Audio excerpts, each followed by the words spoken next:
Mars, the red planet, star of disaster, symbol of conflict and planet of deception, named after the Roman god of war, source of much mystery and mythologizing for centuries, and the setting for many a science fiction narrative, such as Planet Laika, a third-person psychodrama RPG. I don't know, that's what it says on the back of the case. Developed by Quintet and ZeQue, and released for the PlayStation 1 on October 21st, 1999, exclusively in Japan. Luckily, Planet Laika is available in English, thanks to a fan translator known as Cargodin. There's also a Spanish translation by Mr. Nobody. In Planet Laika, you take the role of Laika, a communications officer aboard the spaceship Phoenix on a survey mission to Mars. The four-person crew also includes April, a geologist, Noon, an engineer, and Captain Tatler, leader of the expedition.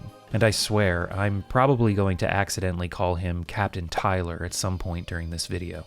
These four are tasked with investigating strange rumors that have been coming out of a colony on the Martian surface. Something about monsters appearing in the surrounding region. Tall tales like that could affect the International Space Force's terraformation plans for the planet. So the team's goal is to sniff out the source of these rumors and declare Mars safe to terraform. The Force's #1 suspect involving these rumors is one of their own, Colonel Galil, who, 10 years prior, led a vanguard unit to set up the colony on Mars. After a strange radio message in which he declared God was dead and he was the light, Galil disappeared. A pretty overt allusion to Kurtz from Joseph Conrad's Heart of Darkness, but probably more specifically to Colonel Kurtz from Francis Ford Coppola's Apocalypse Now. As we'll come to see, Planet Laika makes direct allusions to several pieces of Western literature and film. Untangling the web of inspiration and references for a game is one of my favorite things to do in these videos, and Planet Laika is a particularly juicy topic. But anyway, this is the setup for our story.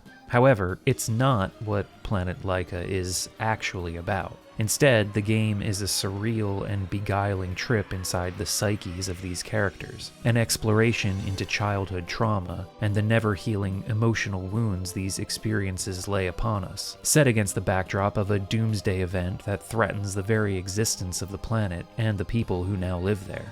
It also takes place on Christmas, so, cheerful holiday entertainment.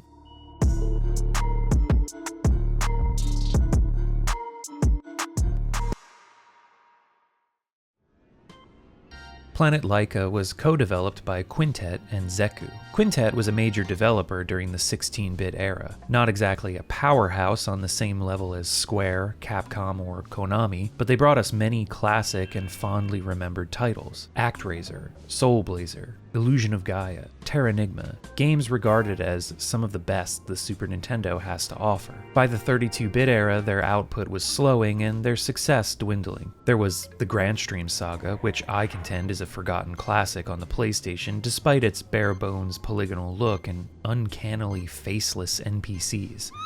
As well as Brightus, which is an action RPG that I've not spent a lot of time with, but is one I've always been interested in. But some of their other work during that time, like Solo Crisis, which just isolates ActRaiser's world management elements and doesn't pull them off as well, and Code R, while having possibly the best catchphrase in gaming, "What the hell are you gonna make?" was less impressive. Meanwhile, ZeQue had developed only one game prior to Planet Laika, Kowloon's Gate. For those unfamiliar, Kowloon's Gate is a combination of an FMV adventure game and a first-person dungeon crawler with a unique combat system based around the principles of feng shui. It also has one of the most mind-meltingly surreal and confusing narratives that video games have ever conjured. Kowloon's Gate had a difficult and prolonged development cycle, beginning before the PlayStation 1 was even released. It was planned as a launch title in Japan, scheduled to hit shelves in late 1994. It didn't come out until early 1997.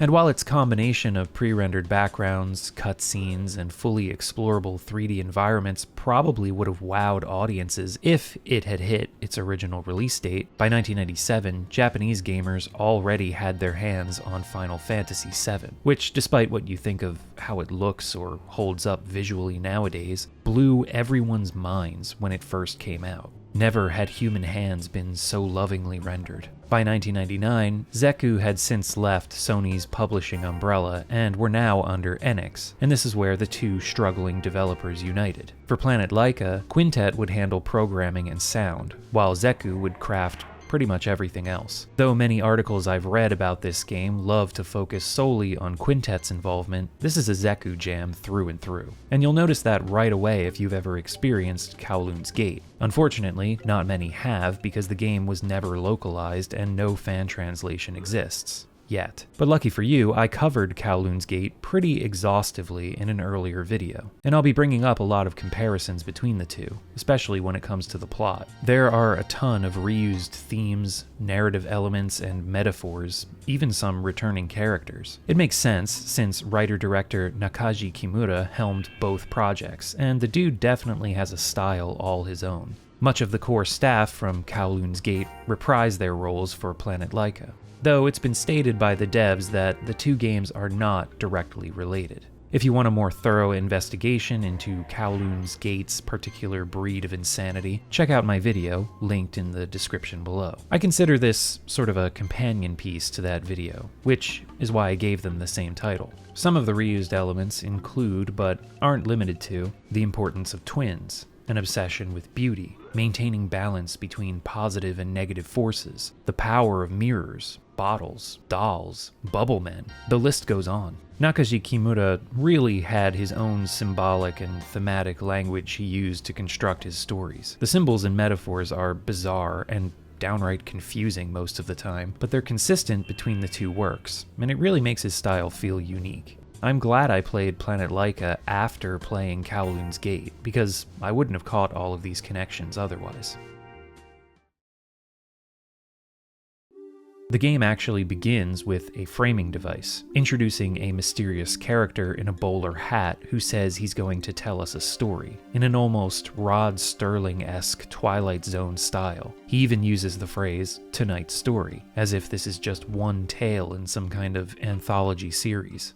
Our narrator here looks extremely similar to the bowler hat man from Kowloon's Gate, who would pop up periodically throughout that game to give the player hints and lead them through certain story events. Again, there's no clear indication that this is the exact same character, but the resemblance is undeniable. Anyway, the mysterious presenter explains that our main character actually has 3 personas inside of him, though none of them are truly complete individuals. We see an image of a Christmas morning, tree decorated, presents surrounding it, and a toy rocket ship. This is an image we'll be coming back to a lot throughout this story.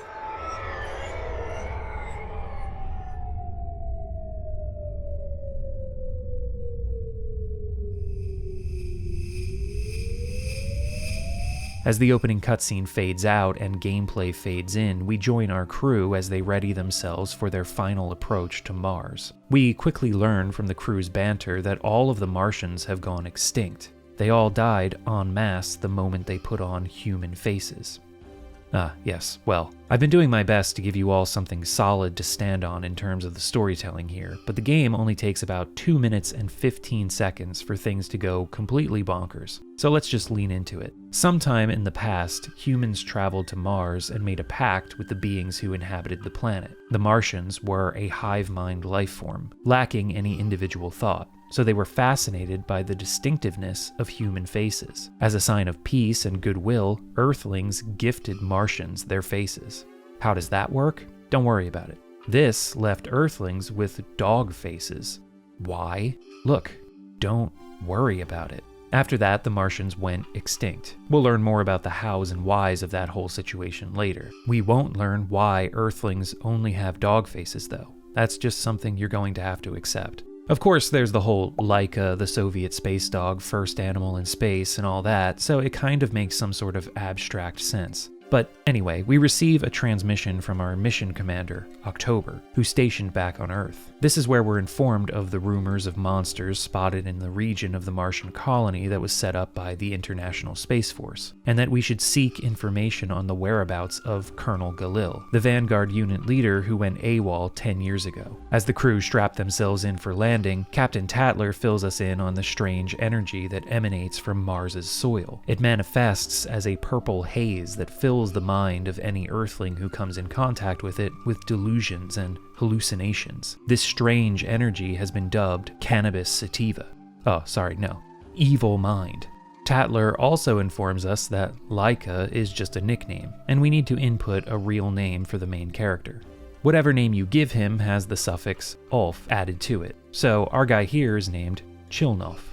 It's just one of many Soviet references throughout the game. It's also exactly the same in the original Japanese. Ulf means son of in Russian, but I don't think there's anything more to it here other than it's a joke. So, Chilnov, Tatler, Noon, and April begin their landing procedure, but as they enter Mars's atmosphere, their ship is overwhelmed by a patch of evil mind that emanates from the face on Mars, a geographical feature on the planet's surface that's been the source of much investigation and conspiracy conjecture over the years. It figures prominently in the plot of Planet Laika. This evil mind assault causes each crew member to be struck by some event from their past. Captain Tatler urges everyone to stay calm and reminds them that these are only illusions brought on by exposure to evil mind. But Noon isn't coping with his hallucinations so well. The monsters are in the mind.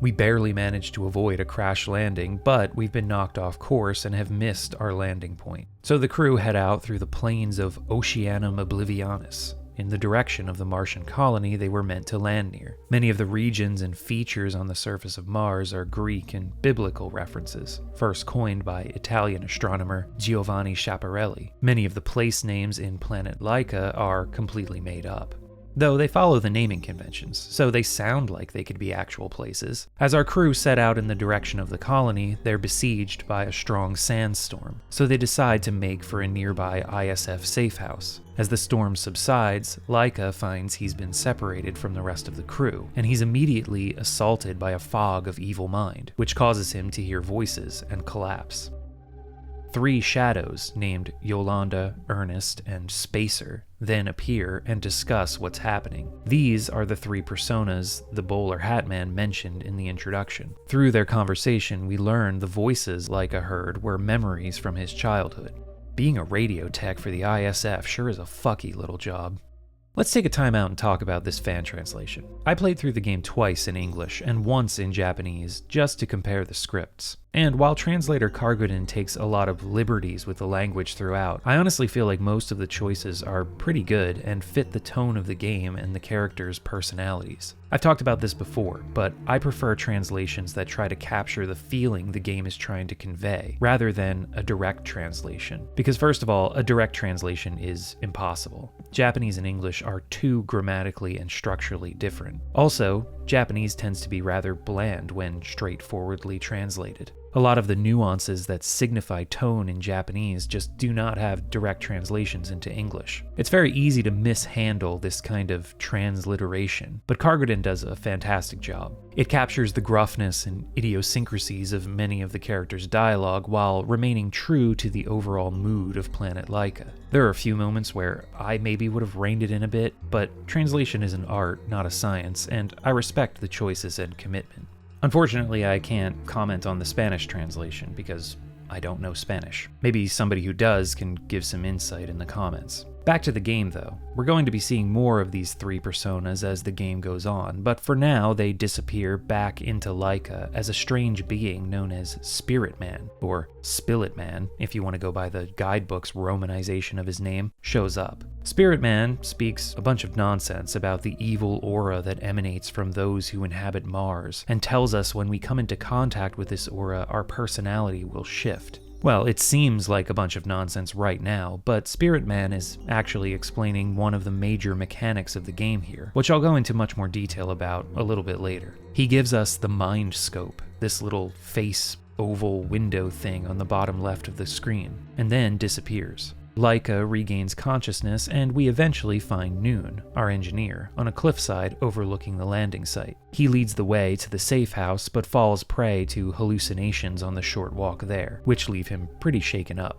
We reconvene with the rest of the crew inside, but Noon is still freaking out. So we're ordered by Captain Tatler to go with April and determine if the path to the colony is safe. He wants to arrive there before nightfall. Outside, April informs us that despite his calm demeanor, the captain has also been affected by evil mind. Before Laika and Noon arrived, he was muttering the name Chloe over and over again. April heard from Noon during their trip that Captain Tatler was once in a relationship with a woman named Chloe. Apparently, she and Tatler knew each other in military academy, but she died in some kind of accident.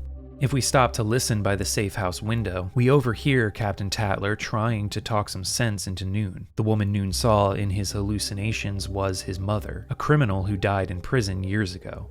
When we catch up to April, she implores us to follow her so she can show us the room she was born in as she disappears into the purple fog ahead. Oh boy, now she's lost it too. A set of doors stands by itself on the cliffside where we found Noon earlier, and when Laika enters, he finds himself in a half-melted monochrome room. There, he hears the voice of April's mother, a memory from some Christmas morning in the past. いけないわ。その箱を開けちゃ。中には悪魔が閉じ込められているの。エイプリル、分かって。お願いよ。さあ、クリスマスプレゼントはもうおしまいにして。私のところに来て、エイプリル。さあ。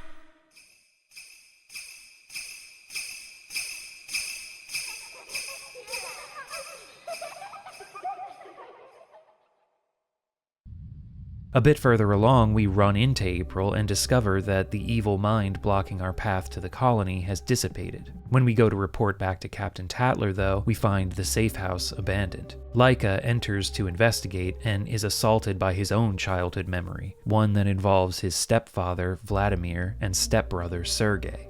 And we get our first experience of the emotional and physical abuses Laika suffered as a child. When he goes back outside, April is now missing. On our way back to the path that leads to the colony, we run into another mysterious character, Damien, who likes to travel underground through the sands. He says he tried to lead each of Laika's other crewmates to safety. April followed his instructions and is waiting up ahead, but Captain Tatler and Noon wandered off, too taken by their own delusions. He hands over an item called the Sand Sympathy, which allows us to call for him while out in the plains of Oceanum Oblivionis. Damien's Japanese name is Damianus, who was a secret character in Kowloon's Gate that would appear and mess with the player by sending them outside the bounds of the map briefly, or producing false game over screens. In Planet Laika, Damianus is a bit more playful, giving hints about story and gameplay. Up ahead, we reunite with April, but she's too tired to continue. She implores us to go on ahead and make contact with a man named Harad, who runs the oxygen dispensary and has become the de facto leader of the colony since Colonel Galil's disappearance. Arriving on the outskirts of the colony, a place called Brick Road, we run into a resident named Sammy. As he approaches, a red aura surrounds Laika, and after he speaks to us, Spirit Man, whom we met out on the plains earlier, appears to explain the different types of evil that affect the inhabitants of the colony. The colonists are the remnants of the Vanguard unit who were meant to begin terraforming the Martian surface. Since Galil's disappearance, the colony has declared independence from the ISF and are now deeply distrustful of Earthlings. Their own minds have been warped by the effects of evil mind, and each of them succumbs to a different vice, which is represented by the color of the aura that emanates from them. Red auras are animal types, obsessed with power. Blue auras are visual types, obsessed with knowledge. And green auras are psychotypes, obsessed with greed and desire.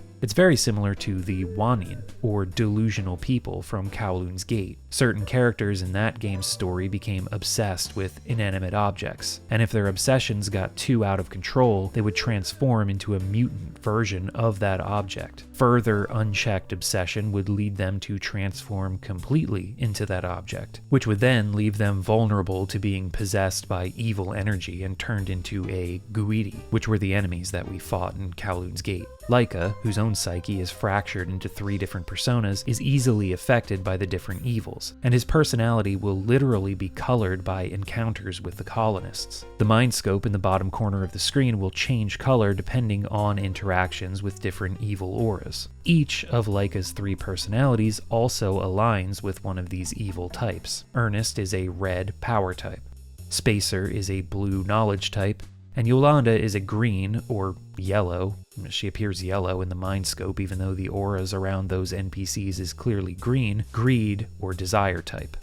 By speaking with the same type of NPC, the persona associated with that evil type will gain influence over Laika's own personality. When it's grown strong enough, the face in the mind scope will change. Instead of Laika, we'll see the associated persona. We can keep track of how much influence the 3 persona have in the menu screen. We have to be careful how much evil we absorb though. Planet Laika is 95% of the time an adventure game, where talking to NPCs is necessary to push the game forward. But you need to be mindful of how many times you speak to certain NPCs. If you talk to too many NPCs of the same type, or a single NPC too many times in a row, the related personality within Laika becomes too powerful, throwing his psyche off balance and resulting in a game over. Now, practically speaking, this was never an issue. I didn't even know it was possible to get a game over this way until my second playthrough, and I had to intentionally speak to the same NPCs multiple times for no reason to get footage of the game over for this video. But it's still an interesting system and something to be aware of. It also makes sense narratively. One of our underlying goals throughout the course of the game is to mend Laika's fractured psyche, so having one persona go out of control is not good. This is another gameplay mechanic that's similar to Kowloon's Gate. There, the protagonist had the ability to absorb evil energy into their weapon, the 7-jeweled sword. Each enemy held onto one of 5 different elements, and by using the sword we could absorb that power. But we could never hold on to all 5 elements at once. We always had to leave one empty to maintain balance. If we absorbed all 5, we would become overwhelmed, the balance of chi would be thrown off, and we'd get a game over. In Kowloon's Gate, we were a feng shui master attempting to restore balance to the world around us. In Planet Laika, we're an individual attempting to restore balance within us. We will need to occasionally let these different persona take the wheel to perform certain actions and progress certain events throughout the game though. For that, we use mirrors and other reflective surfaces to transform into whatever persona appears in the mind scope. Mirrors and their power to draw out, absorb, and or redirect evil energy was a prominent motif in Kowloon's Gate as well. Ernest's face appears in the mind scope, so when we interact with the mirror on Brick Road, we transform into him.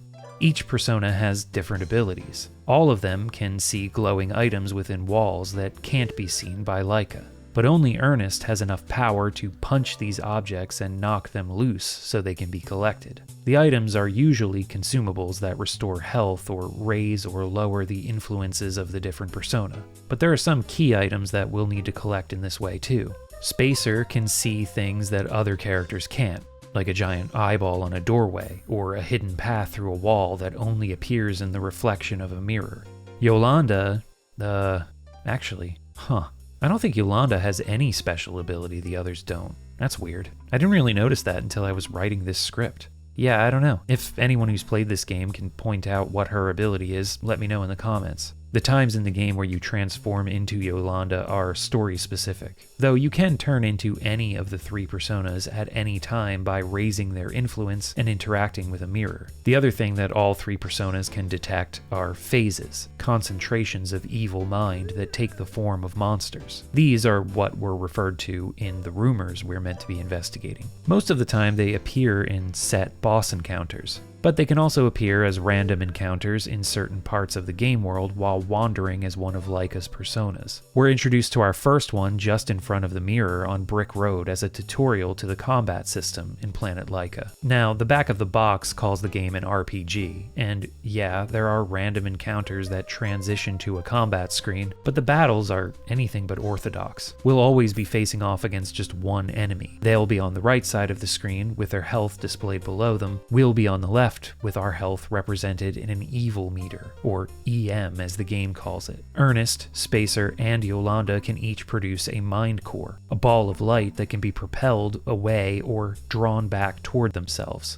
The mind core moves in an up and down pattern that can't be controlled. Each persona's mind core moves at a slightly different speed, but honestly, it's hard to tell the difference during gameplay. Anyway, pressing the circle button pushes the mind core forward, and if we let go of the button, the core will stay at its current position. Pressing X draws it back immediately. The enemy will begin shooting projectiles in different patterns, and the goal is to reflect these projectiles back to cause damage. Smaller projectiles do less and will dissipate when they make contact with other projectiles. Larger ones do more damage and can pass through smaller projectiles, but they dissipate when hitting other larger ones or a certain number of smaller ones. It's all fairly simple, but there is some timing and technique involved in making sure we don't take too much damage from incoming attacks. Obviously, if our persona's health drops to 0 during these events, it's game over. Sometimes little green and silver diamond-shaped objects will pass by. These restore a bit of health. There are also red diamonds that destroy all projectiles on screen and send them back at the enemy. These spawn randomly during fights, and it can sometimes be difficult to hit them depending on the positioning of the mind core. Sending the core all the way out and making contact with the enemy will do small damage, but will release several health-restoring diamonds, which is key to surviving some of the late-game battles. Defeating the game's bosses will raise our max health for every persona, regardless of who fought the battle. Defeating random encounters does nothing though. There's no experience to collect and enemies don't drop items. So there's really no point to fighting random encounters unless you just really like playing this little combat minigame. And it's fun. I kind of got into most of the boss encounters. Some near the end were frantic and nail-biting, but combat doesn't happen enough for it to feel like anything more than a set piece. And this is really one of the issues I have with Planet Laika as a game. It's structured similarly to Kowloon's Gate in its adventure segments. Wander around, talk to NPCs, and trigger new story events to progress. Sometimes you'll be given hints about where to go or who to talk to, but a lot of the time you won't. So you need to just wander around and try to stumble upon the next thing to move the story along, which is often tedious and sometimes frustrating. And again, it was the same in Kowloon's Gate. However, Kowloon's Gate had the first-person dungeon crawling segments, which contained environmental puzzles and more involved combat that broke up the adventure game portions. Planet Laika's combat isn't as involved and doesn't occur frequently enough for it to help break up its pacing. So the game can feel like a slog a lot of the time, especially on a first playthrough when you sometimes don't even know what your next step is meant to be because the game hasn't given you enough information. Now, if you wander around enough and talk to everyone, you'll eventually make progress, but it doesn't feel all that satisfying. In those moments, it just feels like, ugh, finally. And there are a few times where that ended up happening, but then it would just be a short scene or conversation, and I'd be left thinking, okay, what the hell do I do now? And just be back in the same boat, running around, talking to everyone, trying to find that next trigger. There are no real puzzles here. There are key items to collect, but you don't actually have to use them on anything. They're just story MacGuffins. So, overall, the gameplay is kind of weak and poorly paced if I'm being brutally honest. But it's everything else that makes Planet Laika such a unique and special experience.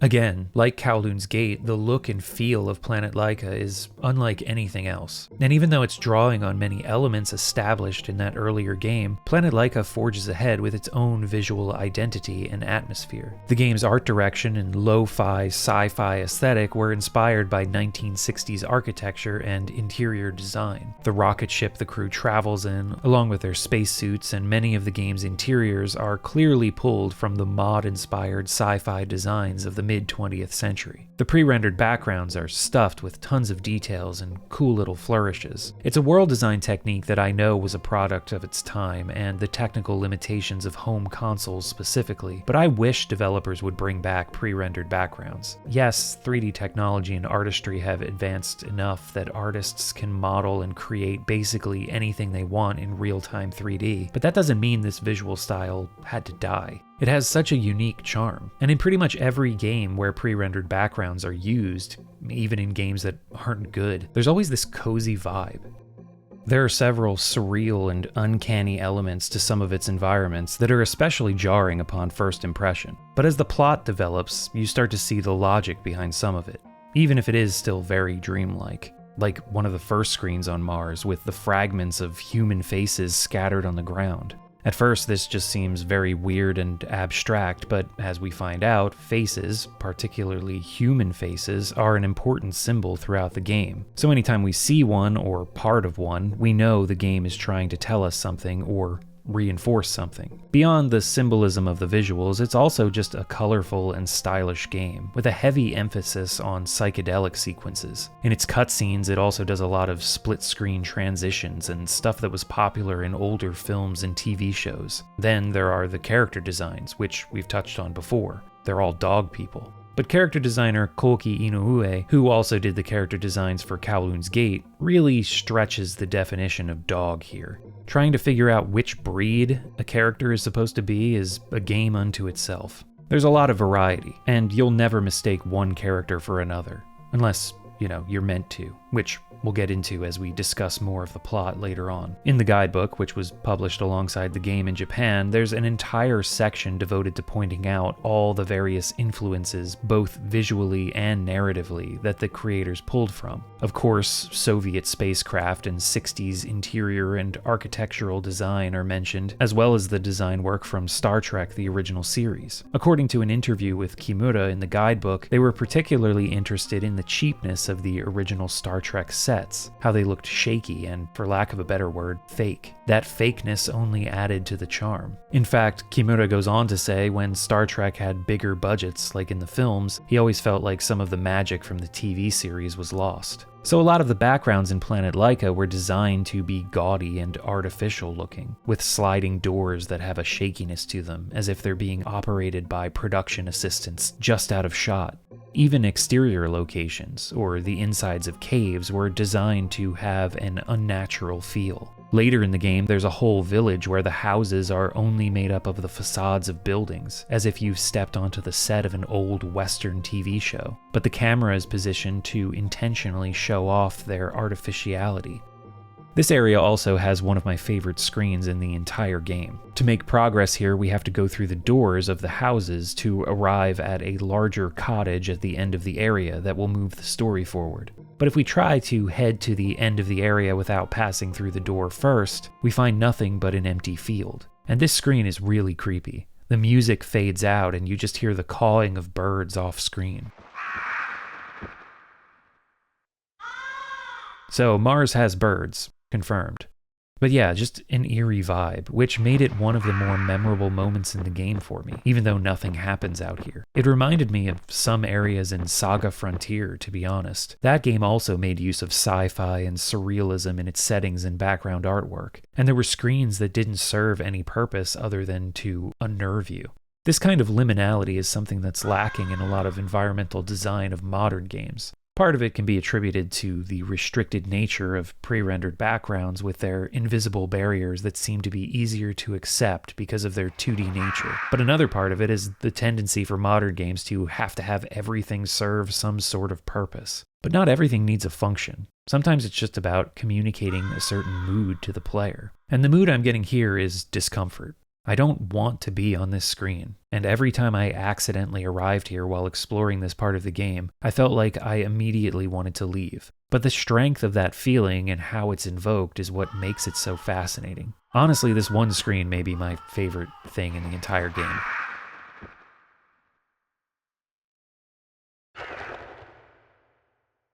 Back to Planet Laika's influences though, the guidebook of course mentions Stanley Kubrick's 2001 A Space Odyssey. But there are other more surprising references that I guess aren't really all that surprising after you hear about them and look at the game. They list the campy flair of Ziggy Stardust-era David Bowie as a character design reference. There's Michael Jackson's History, the music video greatest hits collection. That one actually has a very poignant connection to one character's storyline later in the game, if you can believe it, as well as the films American Gothic and Suspiria 2 specifically. Marilyn Manson's autobiography, The Long Hard Road Out of Hell, is also mentioned, specifically in reference to childhood trauma and how that shapes the trajectory of an individual's life. That's what the note the devs wrote about it says anyway. This was 1999. Marilyn Manson was at the height of his popularity. But probably the biggest influence on the main plot and premise of Planet Laika is Andrei Tarkovsky's 1972 film Solaris, which was based off of the 1961 novel of the same name by Polish writer Stanislaw Lem.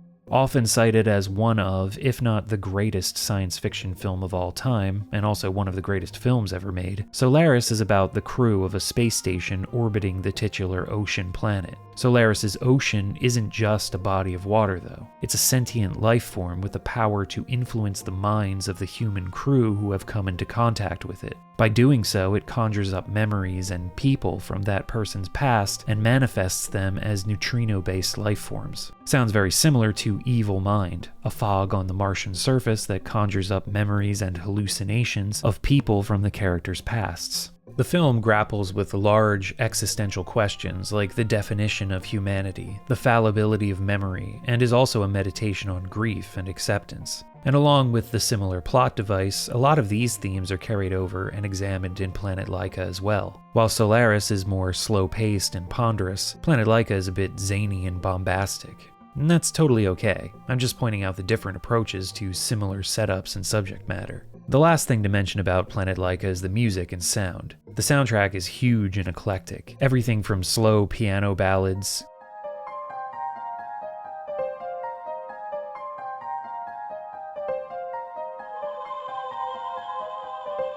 Gregorian chants,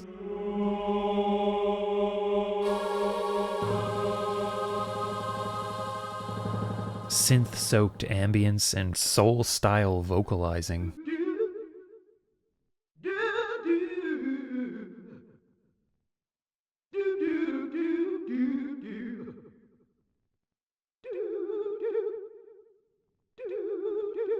There's a heavy use of the marimba throughout, which is cool. More game soundtracks should make use of the marimba.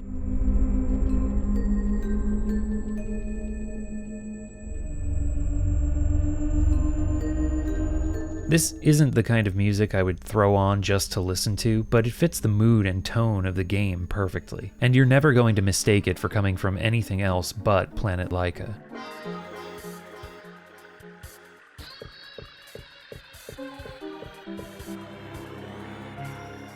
The only credits for who created it is under the Sound Compose section in the ending. Akihiro Juichiya and Takako Ochiai. There are no composer or music credits, so I'm guessing these are the two we have to thank for the soundtrack.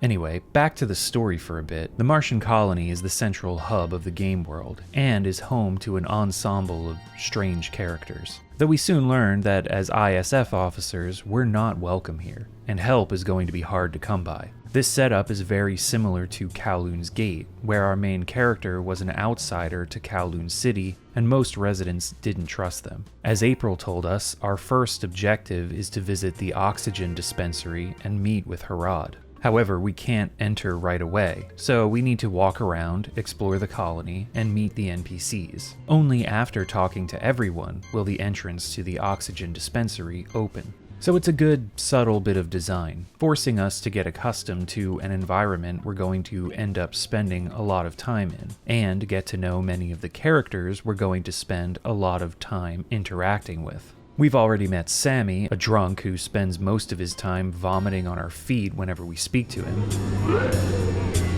Gross. There's also Gold, the distrustful bartender who works at the only pub in town called Night Planet. Smokey, a violent, xenophobic patron of said bar. Linda, a woman who hangs around a cosmetic surgery clinic called House Liang, and always talks about wanting cosmetic surgery, but seems to have never gotten any. As well as Marrakesh, another character also obsessed with cosmetic surgery. We find out very quickly about a procedure called Vanity Face, which is quite popular here. Vanity Face attempts to make the dog-faced denizens appear more human. There's a boy we'll meet later named Cosmos, who has been forced to have the Vanity Face procedure done many times by his abusive uncle, Red.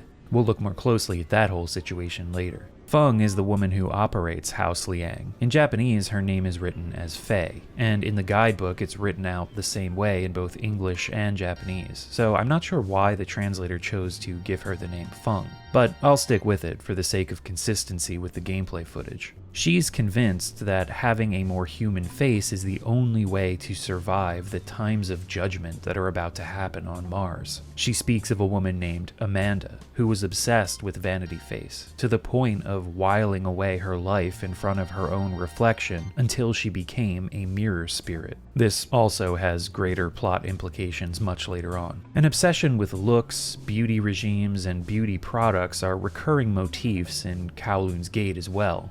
Madame Agatha is a fortune teller who uses a technique called hypnotherapy that many members of the colony, especially Feng, dislike intensely. She uses her powers to help Harad, the colony leader, sleep and ease his way through the land of nightmares. Apparently that's where he was born. It's a concept in the story I'll admit I don't fully understand. Agatha is our greatest ally throughout Planet Laika and acts as a sort of spiritual guide for us as the story progresses. There's also East and West, a pair of twins who act as bodyguards of sorts for Harad, as well as Little, another worker at the oxygen dispensary. Harad, Little, and by extension East and West, really don't trust us because they feel the ISF is interfering with their operation on Mars, coming in to police them and tell them how to do things after they spend all the time and energy building the infrastructure, mining the oxygen out of the soil, and processing it to make the air breathable. However, there are even factions within the colony who don't agree with each other. The Medicine Men, a shamanistic subgroup of colonists who have rejected Vanity Face and all the petty diversions the other colonists obsessed over, hang out in a lodge we gain access to later. There are only two of them left in the colony, Noble Rock and White Eagle, but in the past there were others. Anyway, the Medicine Men believe in a legend involving the arrival of the Twins of Truth, who will bring about balance on Mars, curtailing the proliferation of evil mind on the planet. Their legends are based on the prophecies of an exile named Jeremiah. At the end of days, a black rider will appear in the sky, absorbing all evil and gaining in strength until it can destroy the world. It's the same Black Rider from the Book of Revelations, representing death, and it's already appeared in the skies of Mars before the events of the game even started. Many of the religious references in Planet Laika are more so drawn from science fiction of the 1960s, rather than any serious reading into the Bible or other religious texts. The team was fascinated by the works of Philip K. Dick and Robert A. Heinlein, and their fusing of psychedelic elements from the drug culture of the time with spiritualism and classic science fiction. We also already mentioned Stanley Kubrick's 2001: A Space Odyssey, a film that ends in contact with a godlike being in space. So, yeah, a lot of the biblical references in Planet Laika seem to be picked and chosen, like including death and the reference to the Book of Revelation, but leaving out the other three horsemen of the apocalypse. Interesting that they chose death and not war. What with Mars being named after the god of war, but, maybe war was busy on Jupiter or something. This whole Black Rider bit also ties into Feng and Amanda's story from the cosmetic surgery clinic. Amanda has ordered Feng to build her a mirror of judgment that has the power to absorb evil and send it to the Black Rider. In exchange, Amanda has promised to make Feng beauty incarnate. The Vanity Face procedure involves drawing out evil energy from people, so that's how that whole thing works, apparently. I know this all sounds insane already, but you haven't even heard about the Venusians yet. The boys over at the Psycho Lab have no interest in Mars at all, and are attempting to make contact with the inhabitants of the planet Venus, whom, according to them, are not carbon-based life forms like ourselves, but sentient radio waves that emanate from Venus itself. They've built a large machine called the Space Amp to harness the Venusians. They also explain the acronym in AMP means nothing. Ride the lightning, boys.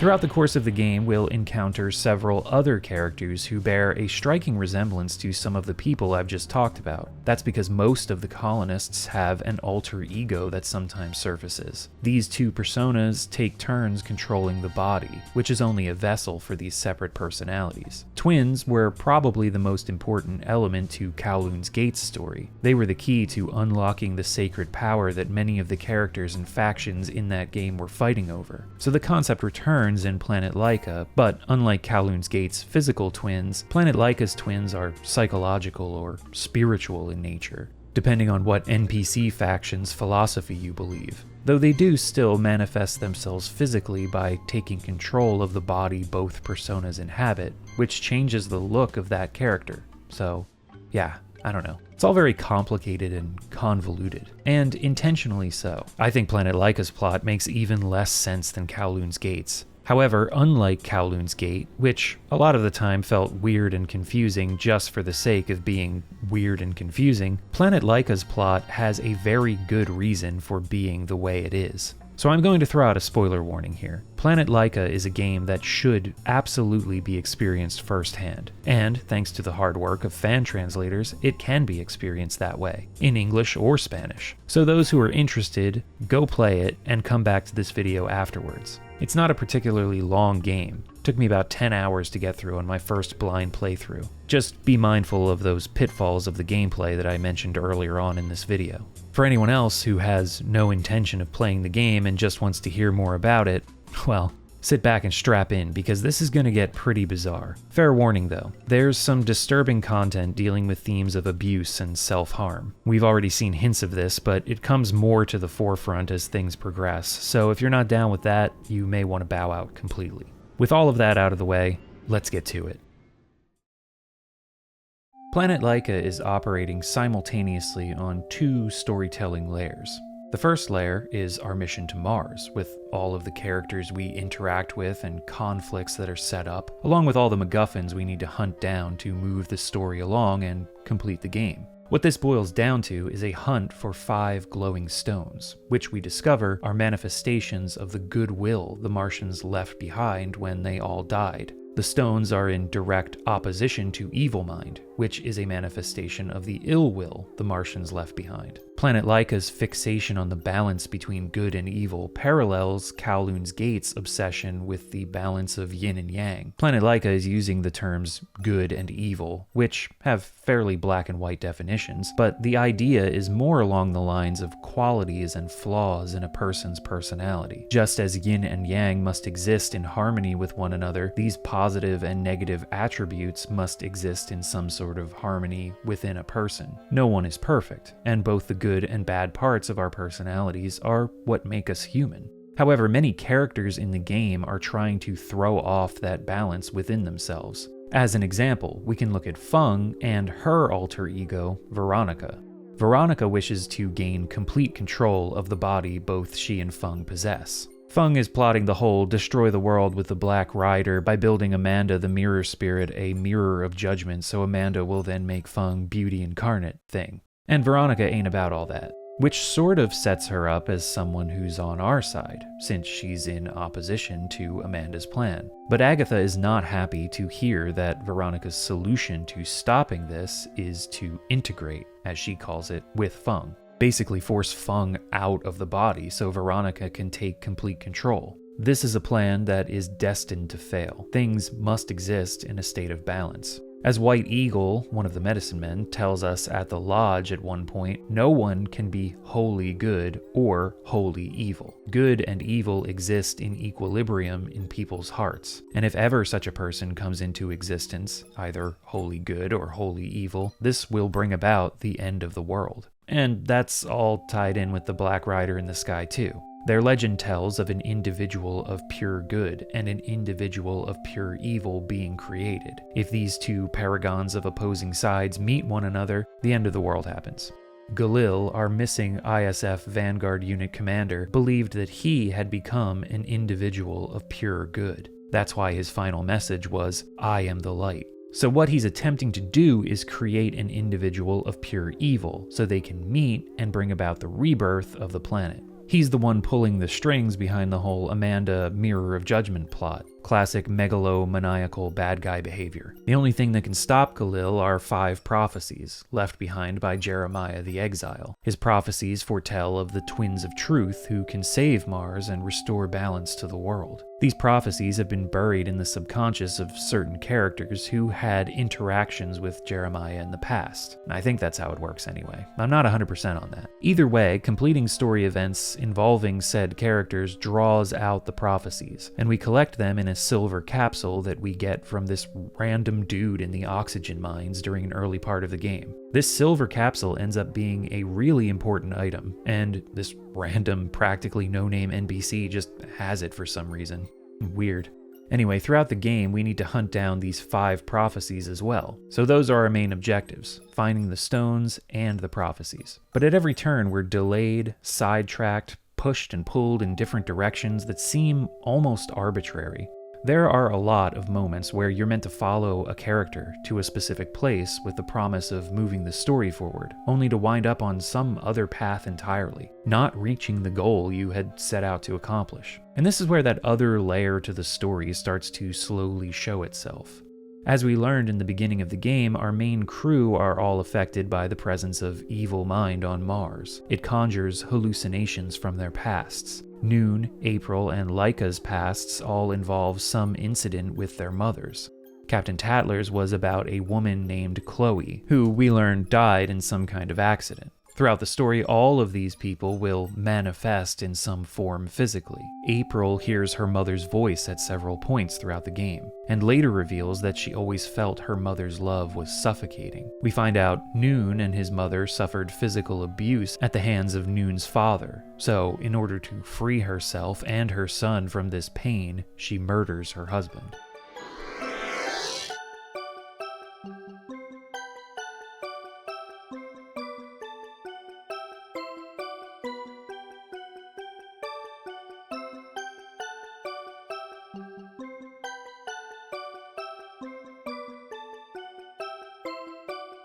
This is the reason why she went to prison, as we overheard in the conversation between Tatler and Noon at the safe house. But that act of violence caused Noon to fear his mother as well.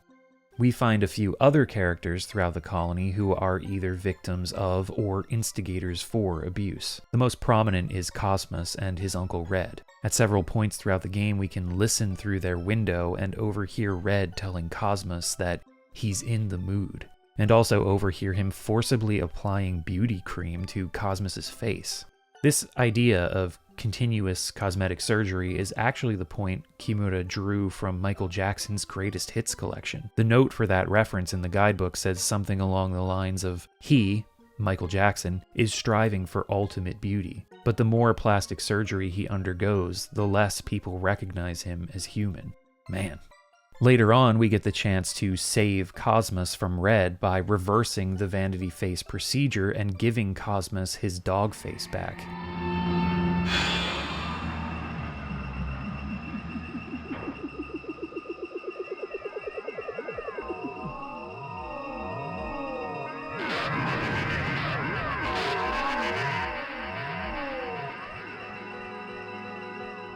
And it turns out Cosmos and Damien are alter egos. This infuriates Red, who wants to find Cosmos and exact revenge on us. Throughout the course of these events, we learn that Red himself was the victim of a sexually abusive uncle, whom he refers to as Uncle Bubbles. So Red is just repeating this cycle of abuse that he's powerless to break. Uncle Bubbles eventually catches up to Red and turns him into Bubbles. And this isn't the first time in a Nakaji Kimura game where a character spontaneously turns into Bubbles. Cosmos, meanwhile, has found a hiding place from Uncle Red, and we can meet him in our dreams. He asks us if we were in his situation, would we forgive Uncle Red? He goes on to say, "The truth is, I don't actually remember how terrible it was. All I know is that when Uncle Red breathed down my neck, I'd always fall asleep. And when I walked through the scary sandstorms in my dreams, a whistling howl would blow it back, and all would go still." This whole episode draws parallels to how children disassociate from trauma, either by separating themselves from the experience or attaching that event to something else, like imagining your abuser as just a pile of bubbles. Red speaks of a desire to be cleansed, which in some twisted way has manifested into his desire to perfect Cosmos's face. These themes of childhood trauma and post-traumatic stress weave their way throughout the entire story. And as the game's plot continues to become more and more convoluted, these themes begin to rise more and more to the surface. Which brings us to our main character. Laika is also affected by the presence of Evil Mind, conjuring memories of the abuse he suffered at the hands of his stepfather, Vladimir, and his stepbrother, Sergei. Later in the game, we venture into an area that we actually investigated earlier on. However, during that first visit, it was dark and we couldn't move forward.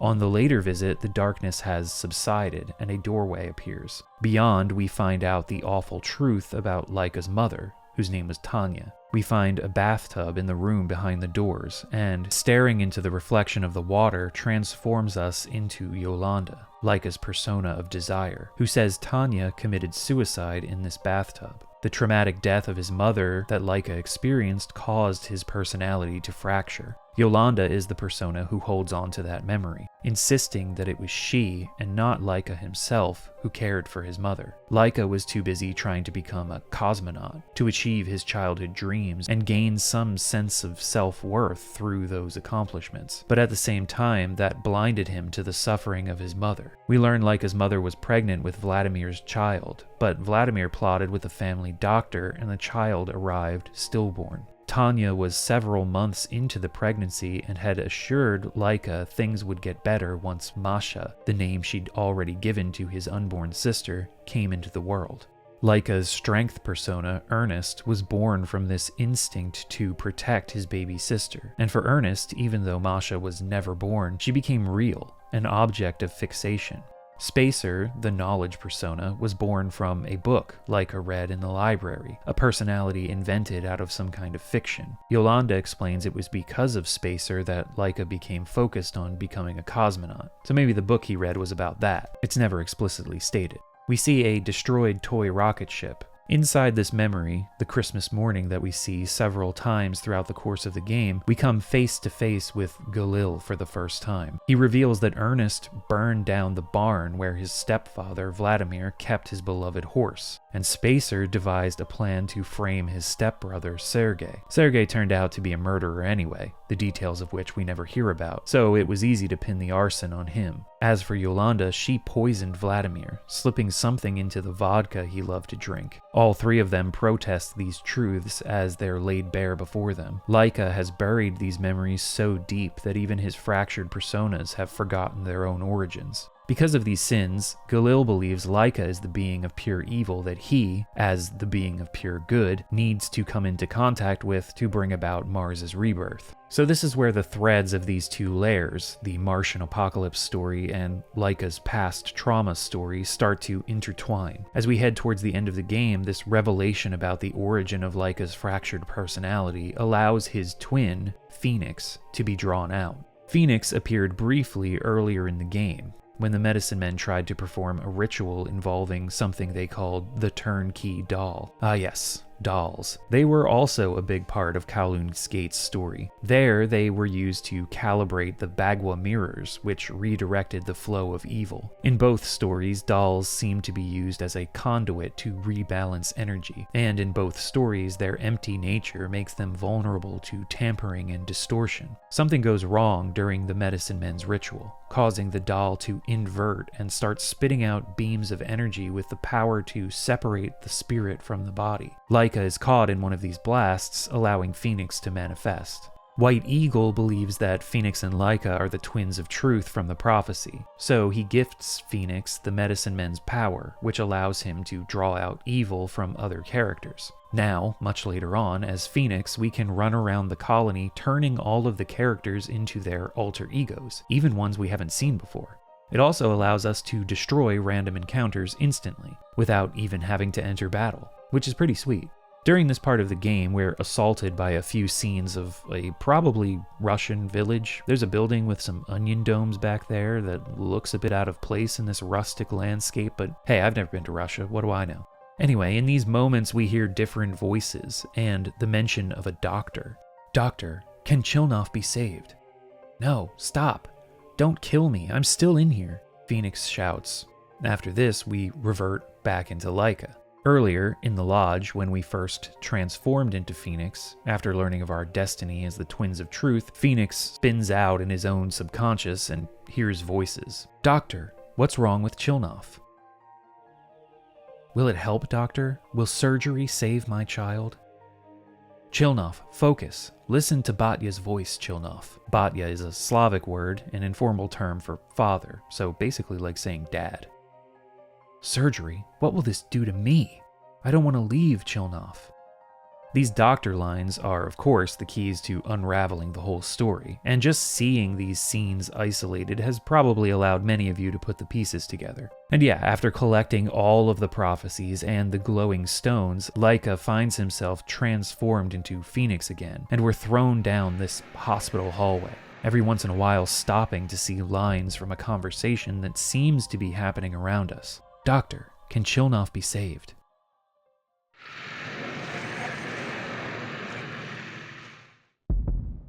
We'll find out in the operating room. There's a mass near the brain triggering these hallucinations.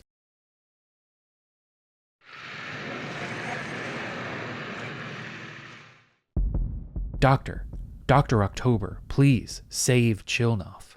If you remember, October was the name of our Mars mission commander. Damn, it's too deep. If we force it out, we'll damage the brain. As small as the mass is, we must give up on the operation for now. Operating lights shine from above. Ernest, Yolanda, and Spacer look down at us. What is this thing? It's a teratoma, a rare type of tumor that's currently lodged in our brain. We learn that Phoenix was supposed to be born as a twin, but grew into a mass instead. Teratoma tumors are real, by the way, and can develop in different parts of the body. They're also sometimes present at birth, but not diagnosed until later in life. They are not parasitic twins, though they're often thought of that way. These kinds of tumors sometimes have hair, teeth, or even fragments of bone that have developed independently. But yeah, they're not actually a fetus that was absorbed by the other twin or anything like that. Just wanted to throw these facts out there for people who maybe don't know. Anyway, Planet Laika is taking this fictional route with Chilnov's teratoma tumor. That mass was absorbed back into the other twin, hair, teeth, and all. Could have fooled me. I've never seen a hairdo like that. So this is what is actually happening in Planet Laika. Our main character is lying on an operating table, attempting to have a tumor removed from his brain. And the tumor is causing these recollections and hallucinations that make up the entire plot of the game. Now, just because this turned out to be the old, oh, it was all in the main character's head kind of storyline, doesn't discredit the themes and symbolism of the game.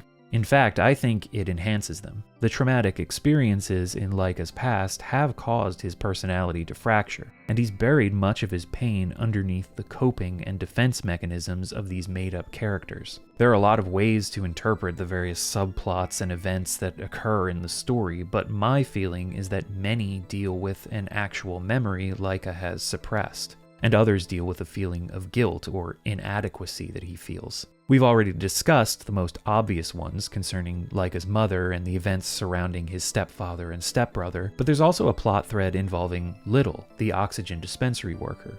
His alter ego, Lever, is attempting to atone for a sin Little committed in the past, where he gave all the twin boys on Mars stockings full of nightmares. This was instigated by Galil, who wanted to prevent the realization of the Medicine Men's prophecy. If their legend about the Twins of Truth come to pass, then Galil's plans to face off against a being of pure evil and bring about Mars' rebirth wouldn't be able to happen. So he had Little gift all twins nightmares, then bury them alive.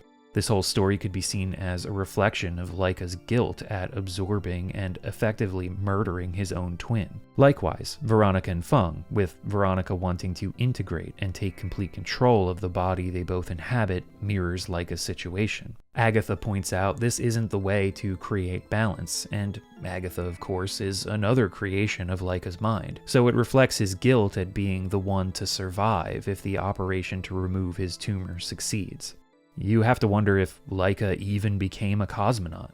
if the ISF even exists, if Mars is even colonized at all in the larger world of the game. And if none of this does, then his crewmates don't exist either. They could also all just be reflections of his fear and guilt.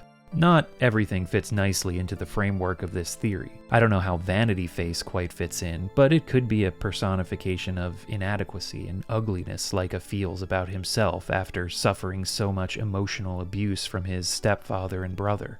I also don't know why all the characters have dog faces. We discussed this in the beginning. Could just be an external design decision, which I'm actually more okay with rather than it having some tangible connection to the plot. But who knows? Because we're really only seeing the inside of Laika's mind and ruminating on events from his past that have been twisted into the plot of the game. Maybe there's some memory we aren't privy to that involves dogs.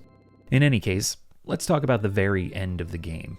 After that revelatory scene in the hospital hallway and operating table, Phoenix finds himself in front of the Mirror of Judgment, completed by Feng for Amanda. Feng appears and says that she's become Beauty Incarnate. Now that Amanda has her body, she wants a mind too, and she plans to steal April's, who has also been absorbed into this mirror, somehow. It turns out the voice April has been hearing all this time belonged not to her mother, but to Amanda. So we fight the mirror and defeat it. Then April escapes. April, you were a mirror spirit all along. She was? So yeah, apparently she first escaped the mirror when she killed her mother. She couldn't stand her mother's overbearing love. And Amanda then became a mirror spirit when April stole her place. I'm gonna be honest here, I can't follow this whole April-Amanda thing. I don't know if Amanda is April's alter ego or vice versa. I don't really understand what a mirror spirit is supposed to be either. So if anyone has any insight on that, I'd love to hear about it in the comments. Admittedly, my brain was pretty fried at this point, so anyway. Another voice comes from the mirror, which Phoenix at first thinks is his own mother's. But April warns him it's just a trick. April says she'll face her true self. And Phoenix has a revelation that he was nothing to his mother. He was never anything but a shadow. Then this happens.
So Galil has made his appearance, along with the Black Rider and the face on Mars turning into this thing. God, this is such a great background right here, though. Galil believes he's become a being of pure good and tells Phoenix that he's only a chunk of meat that weighs his twin down. He betrayed his twin and became a tumor that craved Chilnoff's flesh and spirit. Phoenix admits he wanted the love that his twin was receiving from their mother. And Galil says that Chilnoff is the one who will become the being of pure evil. Your hour is over, you Cancer. It's time you went back to sleep. Return to the voids of nothingness in the back of Chilnoff's brain. With that, Phoenix is banished and Chilnoff stands on the platform. April appears though, and Galil mistakes her for Amanda, thinking the other spirit won the battle over this body. This is when the words of the prophecy begin pouring from the silver capsule that we've been collecting them in. April also reveals the capsule was a pendant she had during her childhood, and the prophecy reads, "May he free his self from the dark hooks of anger, pride, and envy, that the spirit will know rebirth. May the twins of truth take the first steps, that all deeds may know reward. For a new heaven and a new earth await you." Laika then finds himself in the Christmas room from his memory. There he meets Captain Tatler, Noon, and April. There's no regaining lost time. It's a vile thing to romanticize. Damn, those are the most poignant lines in the entire game. Our three crewmates disappear, and in each part of the room where they stood, we find an essence of our three personas, further reinforcing this idea that our three crewmates were also representations of Laika's subconsciousness. Interestingly, Noon was desire, which was Yolanda, Tatler was power, or earnest, and April was knowledge, spacer. After collecting all three, we return to the platform below Galil. April then shines her light of judgment on Galil, which I think is meant to show that he's not the embodiment of pure good as he believed. We then need to battle against three different forms of Galil, using each of our three personas. Yolanda is first, followed by Ernest, and finally Spacer. The three forms of Galil they face off against are pretty interesting too. The first looks similar to his character model outside of battle, but has more of this dark jester kind of look to it. Then there's a giant bug-like creature, and finally this galaxy-looking thing with an eyeball in the center. Cool designs all around. Once all three forms are defeated, only Chilnoff remains, and Galil continues to gloat. That is until the light of the Martians starts to shine. This is where the 5 colored stones we collected throughout the whole game come into play. If you remember, they're manifestations of the Martians' goodwill, and apparently Galil didn't know they had left these behind. Major oversight in his plan there.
Galil is destroyed. The spirits of the Martians rise out of the ground, Laika's 3 personas unite with him, and Phoenix disappears into the sky with the Martians.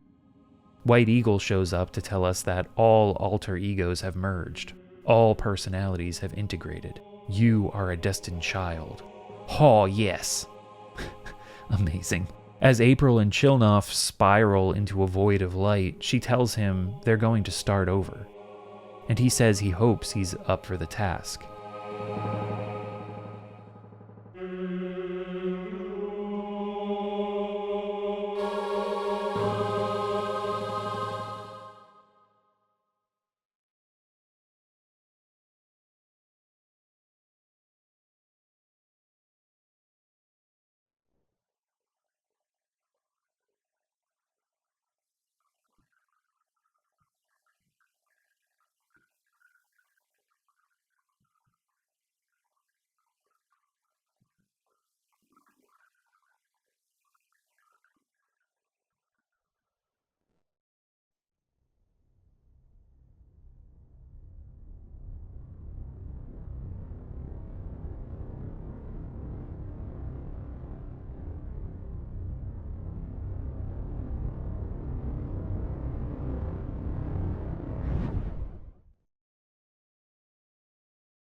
Well, the end. Thank you, Nakaji Kimura. So what happened at the end there? Was the operation successful? Was Laika able to reconcile his past, face his trauma, and become whole again? Who was April? Was she some representation of the memory of his mother? Is that why she remains frozen at the end, since she's already dead and will forever remain a memory? What are you looking at me for? I don't know. I'm just asking all the questions I had at the end of this thing. Aw, yes. The only thing I'm certain of is that Planet Laika's plot, the things that happen on a moment-to-moment basis throughout the game, is an absolutely convoluted mess. Trying to break it down and analyze it beat by beat is almost impossible. Trust me, I tried to do that in an earlier draft of this script, and ended up throwing that away in favor of what I did here because it was a long-winded, nonsensical pile of words. But, as I said earlier, I believe it's structured this way on purpose. So many episodes are intentionally contrived, confusing, and diversionary. But when you dig past all of that, at the heart of each event is something that's related to the core story. The tale of Laika, lying on this operating table with a tumor in his head, sifting through his own memories and the defenses he's built up around the guilt and trauma of his past. And that's what all of this is. Just as people disassociate and create abstractions to cope with trauma, the story at the heart of Planet Laika is disassociated and abstracted from its plot in an attempt to obfuscate these truths. I think it's the other way around. The plot is disassociated and abstracted from the story at the heart of Planet Laika in an attempt to obfuscate these truths, and the whole journey is uncovering that. It's not about the fate of Mars. It's not a battle of good versus evil. It's a scarred mind and soul attempting to heal. But, I'm also someone who likes to hold on to many readings and interpretations of a story at once. So it could also be about the fate of Mars and good versus evil. Or a dozen other things. Good stories are prisms that refract meaning differently depending on how you look at them and turn them around. And Planet Laika's is one of the good ones. Unfortunately, a good, thought-provoking, offbeat, and unique narrative does not a blockbuster game make. And in Planet Laika's case, it didn't even make for a terribly profitable one. Quintet trudged on, supporting Sega AM2 in the development of Shenmue and developing a few more games on their own. Godzilla Generations Maximum Impact for Dreamcast, a budget racing game called The Zero Yawn for PlayStation, and the Game Boy Advance version of Magical Hoshin, which was a sister release for the GameCube game Battle Hoshin, also known as Mystic Heroes in the West, developed by Koei. Quintet was never able to recapture their glory days from the 16-bit era though, and Magical Hoshin was the last game Quintet ever released in 2002. Their website stayed active for several years, but was quietly shut down in 2008. Back to 1999 though, Planet Laika spelled the end for developer ZeQue, who blazed through the PlayStation era on passion and adherence to their own singular vision for game design and narrative. Character designer Koki Inoue is still active, having worked on design or art direction for the PS2 Dot Hack games, the Naruto Ultimate Ninja series, as well as Bujingai, the Forsaken City. He last worked as art director on Wanted Dead in 2023, a game I'd never even fucking heard of. But he's still around getting work, which is great.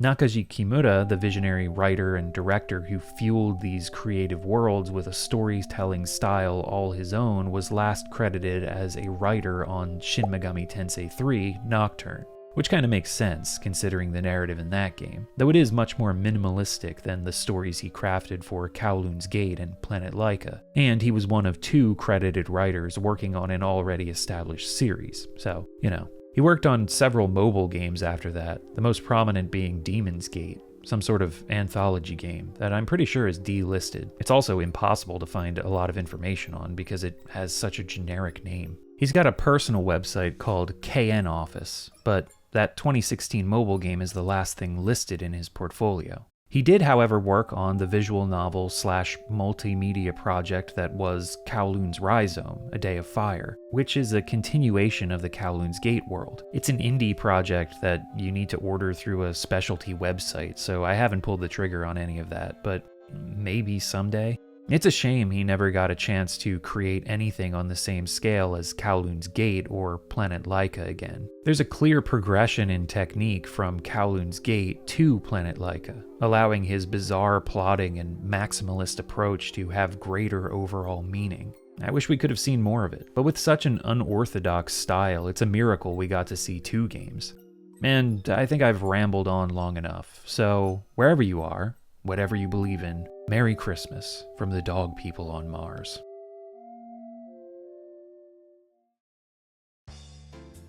And that's it for Planet Laika. I hope you enjoyed the video. If you did, you can like it, share it, leave a comment, hype it, I guess, whatever the fuck that does. I don't know, do whatever you want. Planet Laika really took a lot out of me. It's a fascinating game, but writing about it was, to borrow a phrase from David Foster Wallace, like wrestling sheets of balsa wood in a high wind. It was difficult. So at the very least, I hope I entertained you or got you thinking or helped you fall asleep for the last hour or so. If you're someone who, like these fine folks scrolling on screen, appreciate the videos enough to want to give a little bit extra, you can join them by becoming a patron or a YouTube member. Link for my Patreon is in the description. For a YouTube membership, hit the join button somewhere on this page. You get your name in the videos, you get to watch them a bit before they're made public without any ads, and I often write little blurbs about making the videos. There's also a playlist of bonus videos that's only available to supporters. The next video I make is going to be a new bonus video. If you want to know what it is, it's in the blurb I wrote about for this video. So yeah, lots of perks if you want them. I also read out the names of supporters who give $5 or more each month at the end of videos. So here we go. A special thanks to these dungeon architects.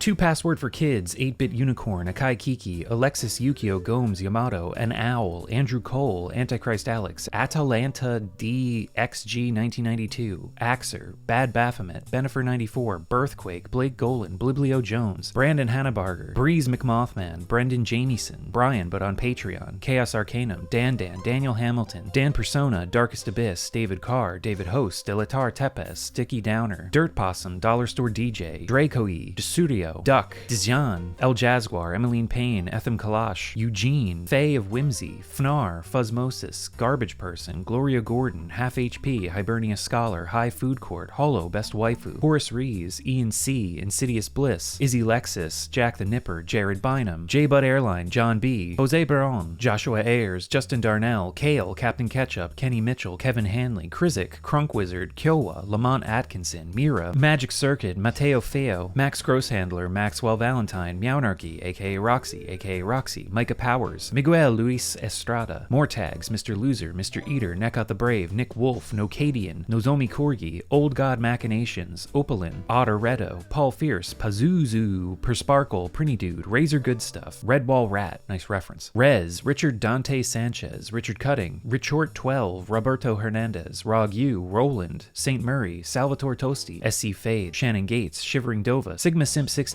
Xylatixo, Slowbro 96, Tenny Lava, That Uninformed Guy, The Plath, The Stoic One, Tucky Ducky, Tyranny Frigate, Vexen Dagran, Vinci, Volfram C, Vulgar Tongue Official, Whole Cloud, Willem Rosenthal, Winter Chonk, Zarin, Yoni 42, Zethrin, and Ziasquin, as well as these dungeon connoisseurs. 84D93R, Aaron Kwolik, Aaron Yeager, Abraham Moss, Ariman, Alberto Amatucci, Alex Nadeau, Alex Renko, Alexis Faculde, Aliquem, Ambrowski, Andrew Tovanidi, Anjan01, Anthony Labella, Aronai Saez, Arrested Rabbit, Ashley Black, Athena Von Nacht, All Eli, Aurelianus, Ava M. Dumas, B. Saunders, Baron of Books, Battle Mage Arcade, BBF in Bloxburg, Blue Mantis, Bryce Holder, Bunny, Bunzo, Keiichi, Kanzadu, Captain Doctor, Captain Swing, Cappyberry, Caramel Caramel Cream, Careless Wesper, Caroline, Cassandra M, Cat, Cat Soup, Cerebral, Churm Slurm, Chris, Zappaslave Collins, Chumpkins, Claim, Claire Myers, Cloudy Wizard, Cohort, Cormac, Crassus Zero, Crismeow, Crippler Jones, Crooked Rook, Dale Walden, Daniel Tallow, Dapney, Dazed Clockwork, Dean Hubbard, Delilla Lindonk, Devil's Honey, Devin McCullough, Dr. Jellybean, Dogleaf, Dr. Discord, Dragon Ace SG7, Drebo Bebop, Dry Cantbrot, Dribdebach, Dungeon Chili, Dust Bunny, Edge, Enrico Amato, Eric Pinonin, Eric Clapton, Fangro, Feduppin, Flera Blitz, Flara, Francine Bridge, Gabrielle Ricard, Gandalf the Gay, Gary Powell, Hokon Boyum, Harvey Bodega, Heartman, IR Sticky, I'm in Your Walls, Drinking Soup, Icehammer 82, I Love Misty 1985, Indigo Happy, Irregular Rob, It's a Mia Mia, Nekokami, It's Dizzy, Jack in the Candle, Jack Brew 001 Official, Jacob Havlick, James Chambers, Jason Cook, Jason Davies, Jay Jombles, J Rob, Jeff Anderson, Jeff K, Gemma, Joan Valise, Joe Gother, Jolly Bean, Joshua Weber, Juniper Currybow, King Bonkers, Error 1884, Cami Kang, Karen Rosenow, Kasumi, Katie K, Keith Bastow Cox, Keywork Doggo, Nomadic, Critter, Lady Nagrum, Lady Noraemon, Laney, Leif Bundy, Lay Noodle, Limidgeton, Leonardo Schwarz de Souza, Liana, Lynn, Long Arms 07, Lux Custodes, Mac Mothorpe, Macrophage, Man with Confetti, Masakishi, Matt Norad, Matthew Samael, Max Allison, Max Cohen, Maximus Brime, Maxwell Bauer, McEldritch, Michael Carpenter, Michael H. Prey, Middy is a Bean, Minced Meat, Miss M, Monkey Kid 61, Mountain Horse, Mr. Alpacleton, Mumbles, Nagatochi, Necroner, Nelno, Nick, Oheimkai, Old Dead Lemons, Oleg 11, Olof Albine, Parapug's #1 fan, Phil Bernard, Please Keep Making Videos, Poofy, Ragnell Avalon VTuber, Relabi, Rasmus Jensen, Refkins, Rezo 55555, Rifflesby, Ripley Riley, Robert Debesh, Robert Z, Rodrigo Vaz Pina Cabral Silva, Ryan Scheffler, Sable, Sarxis, Sashi, Savi5, Scorpix 22, Sensei Wolfman, Shad is Dad, Sean, Sherry Boberry, Silius Sotis, Serbil 17, Cicerin, Skyclad Weave, Slycat, Solar, Someone Else, Sorbet, Space, Sparkadark, Spencer Newton, Surprise, The Fox, Sweaty Turtle, Sydney Schreckengost, T, Taylor Martin, T. Boogie, Teddy, Tennis Disaster, the Corsair himself, the dog from the Chinese restaurant in Mukojima, the Mangled Pancreas, Thief of 16-bit technology, Tor Dragon, Trothma Senator, True Axiom, Tuesday Twin, TV's Brent, Upgrade Now, Vange, Veyron, Violet, Vixie, Volkendo, Voxelrad, Wild and Horned Hermit, Wiley, Zills, You Fool, You've Damned Us All, Your Man in Japan, Zilta, Zombo Rabo, Zorik, and Nate. Thank you all for your support, and thank you, once again, for watching. I'll see you all in 2026. Unless you're watching this in 2026, or some indeterminate year in the future. Then, hello there. Until next time, Planet Laika, check it out. Dungeon Chill, out.